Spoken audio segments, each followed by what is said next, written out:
بسم اللہ الرحمن الرحیم۔ سلطان صلاح الدین ایوبی رحمۃ اللہ علیہ کی غیرت ایمانی۔ سلطان صلاح الدین ایوبی رحمۃ اللہ علیہ کے بارے میں لکھا ہے کہ جب عیسائی فوجیں بیت المقدس میں داخل ہوئیں تو بیت المقدس میں ایک مسلمان عبادت کر رہا تھا۔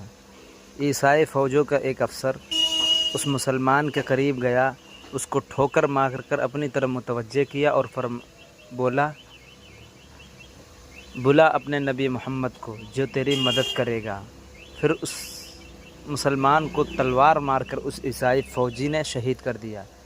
جب سلطان صلاح الدین ایوبی رحمۃ اللہ علیہ کو پتہ چلا کہ میرے نبی صلی اللہ علیہ وسلم کا نام لے کر ایک کافر نے اتنی بڑی گستاخی اور چیلنج کیا تو اپنے اوپر آرام کو حرام کر لیا، دل تڑپ گیا، دن رات گھوڑے پر سوار ہو کر اللہ کے راستے کے لیے نکل پڑے۔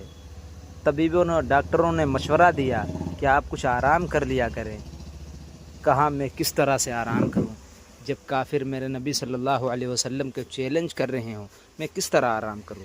پھر اللہ پاک نے وہ دن بھی دکھایا جب سلطان صلاح الدین ایوبی رحمۃ اللہ علیہ نے تمام رکاوٹوں کو توڑتا ہوا، تمام لشکروں کو شکست دیتا ہوا بیت المقدس میں داخل ہوا اور عام معافی کا اعلان کر دیا کہ ہم اس طرح سے قتل و غارت نہیں کریں گے جس طرح عیسائی کرتے ہیں۔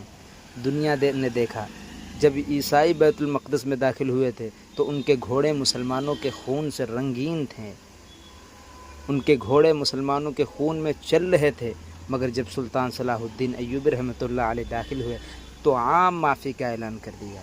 عام معافی کے اعلان کے باوجود سلطان کی صلاح الدین کی نظریں کسی کو تلاش کر رہی تھیں۔ اس کا بے قرار دل مچل رہا تھا کہ مجھے کب وہ شخص ملے گا جس نے رسول اللہ کی گستاخی کی تھی۔ اچانک تمام جرنیل لائے گئے، سلطان نے سب کو معاف کر دیا اور گستاخ رسول کو بلا کر فرمایا، تو نے حضرت محمد الرسول اللہ کو چیلنج کیا تھا، اب محمد کا ایک ادنا سا غلام آ گیا ہے، آ مقابلہ کر۔ وہ افسر سلطان کے قدموں پر گر گیا، مگر سلطان نے ٹھوکر ماری اور کہا میں ایسے آدمی کو معاف نہیں کرتا جس نے رسول اللہ کی شان میں گستاخی کی ہو اور نبی کی عزت کو چیلنج کرنے کی کوشش کی ہو۔ تلوار مار کر اس کی گردن کاٹ دی۔ وہ مردود زمین پر تڑپنے لگا۔ سلطان کا دل ٹھنڈا ہو گیا۔ وَيَشْفِ صُدُورَ قَوْمٍ مُؤْمِنِينَ۔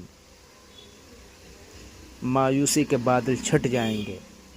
میرے بھائیوں، آج اکابر رو رہے ہیں، مشائخ آنسو بہا رہے ہیں، علماء رو رہے ہیں کہ مساجد کا تقدس پامال ہو رہا ہے، مساجد کو شہید کیا جا رہا ہے۔ مسلمان چیخ رہے ہیں مگر ان کے چیخ و پکار سننے والا کوئی نہیں ہے۔